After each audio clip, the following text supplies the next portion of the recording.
আমার চ্যানেলে আপনাদের সকলকে স্বাগত।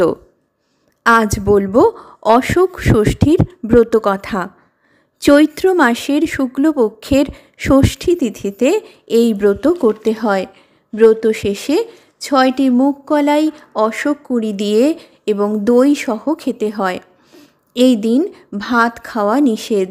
ব্রত সাঙ্গ করে লুচি, পরোটা, ফল ইত্যাদি খেতে পারা যায়। ব্রতের উপকরণ: অশোক ফুল, মুগ কলাই, দই ইত্যাদি। ব্রতের ফল: এই ব্রত করলে পুত্রকন্যারা দীর্ঘজীবী হয়ে থাকে। ব্রতকথা। অশোকের বন, সেখানে এক মুনি বাস করেন।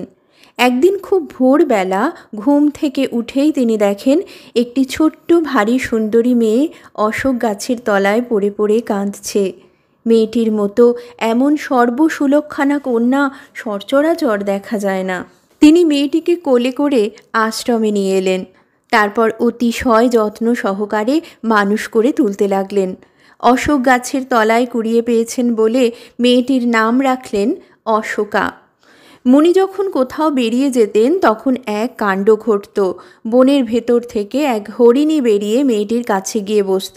মেয়েটি হরিণীর কাছ থেকে দুধ খেত। রোজ রোজ এইভাবে মেয়েটিকে দুধ খাইয়ে হরিণীটি চলে যেত। একদিন বিষয়টা মুনি দেখতে পেলেন। তারপর তিনি ধ্যানে বসে জানতে পারলেন ওই হরিণীটি মেয়েটির আসল মা। মেয়েটি আস্তে আস্তে বড় হলো এবং তার বিয়ের বয়স হলো। এমন মেয়েকে আশ্রমে রেখে মুনি কোথাও যেতে পারছিলেন না। তাই তিনি মেয়েটির বিয়ে দেবার জন্য ব্যস্ত হয়ে উঠলেন। কিন্তু অনেক খোঁজাখুঁজি করেও পাত্রের সন্ধান পেলেন না।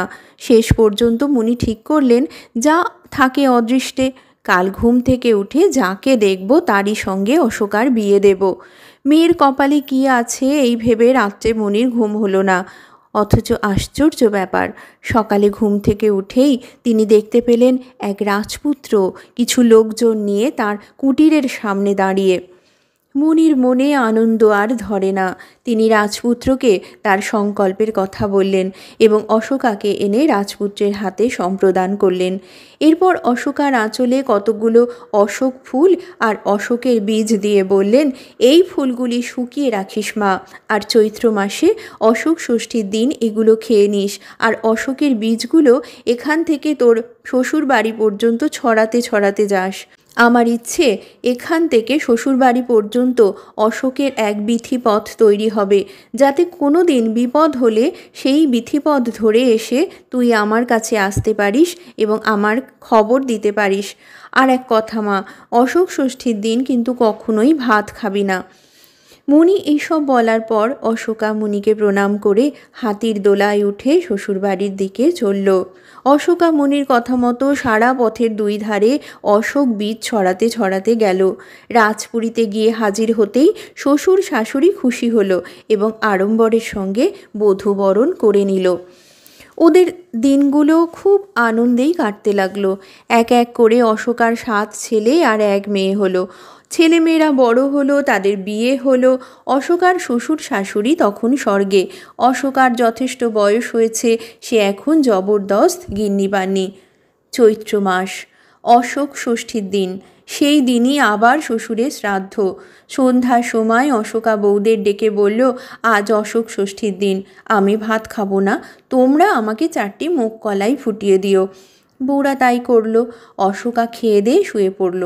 পরদিন ঘুম থেকে উঠে দেখে এত বেলা হলো, তবু বউরা দৌড় খুলছে না কেন। অশোকা দৌড়ে দৌড়ে গিয়ে ছেলে আর বউদের নাম ধরে ডাকলো, এ কি সাড়া নেই কেন। শেষ পর্যন্ত দৌড় ভাঙতে দেখে কি সব মারা গিয়েছে। কি হলো কিছুই বুঝতে না পেরে অশোকা কাঁদতে লাগলো। শেষে এক সময় তার মুনির কথা মনে পড়ে গেল।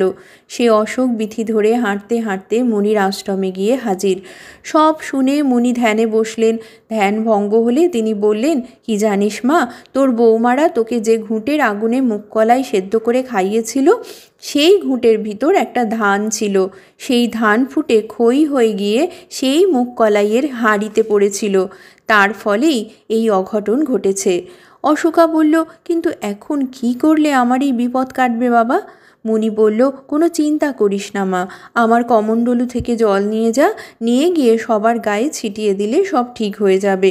তবে মনে রাখিস মা, প্রতি বছর চৈত্র মাসের শুক্লা ষষ্ঠীর দিন মুগ কলাই আর অশোক ফুলের কুঁড়ি দিয়ে মা ষষ্ঠীর পুজো দিয়ে 6টি মুগ কলাই আর অশোক কলি দই দিয়ে প্রথমে খেয়ে নিয়ে পরে অন্য সব খাবি। অশোকা ফিরে এসে সবার গায়ে কমণ্ডলুর জল ছিটিয়ে দিতে সবাই বেঁচে উঠল। ছেলেরা বলল, এত বেলা পর্যন্ত আমাদের ডাকনি কেন মা? অশোকা তখন সব কথা বলল। শুনে সবাই তো একেবারে অবাক। ক্রমে দেশে দেশে এই কথা, এই ব্রতের মাহাত্ম্যের কথা ছড়িয়ে পড়ল এবং এই ব্রত প্রচার হলো। ধন্যবাদ, নমস্কার।